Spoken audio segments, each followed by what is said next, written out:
is Pastor Lee Gatewood, and this is my story.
My name is Pastor Andre Mitchell.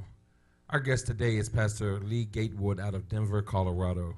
He's an extraordinary musician who's an accomplished musician. He plays 28 instruments. Pastor Gatewood, how are you this evening? Fine. Good. How are you? I'm well, sir. I'm well. Thank you. So tell me what got you started in playing 28 different instruments.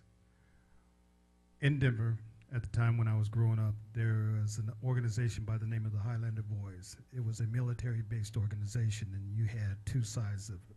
You had the regiment, and then you had the band. Oh, I see. My oldest brother and my second oldest brother played in the band. Wow. I was in the regiment, but I wanted to play drums. That was my first love, my first instrument. Does that make 29?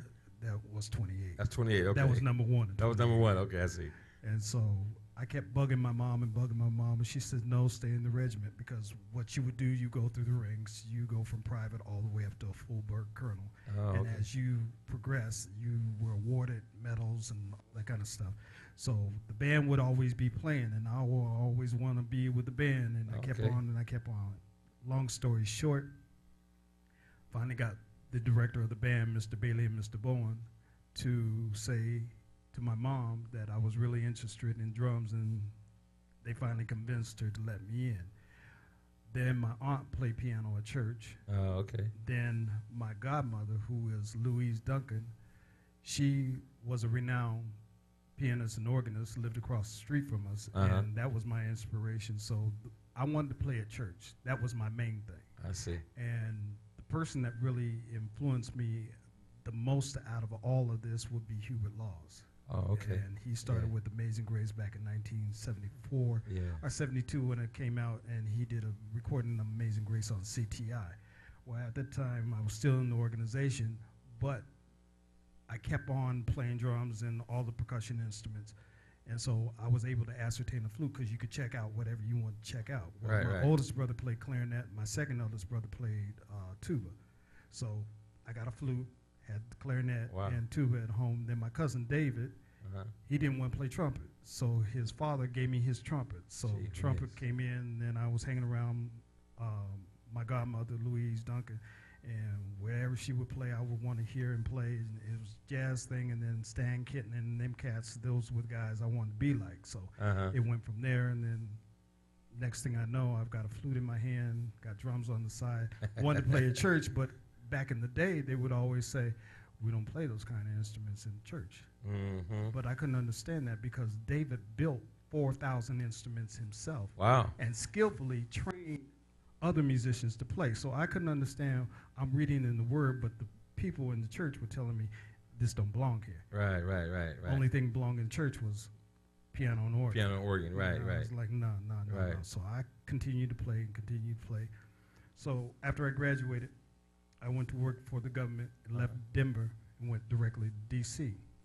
Well, in the midst of being there, after a year, there was a young lady that I was working with, and she kept on inviting me to her church.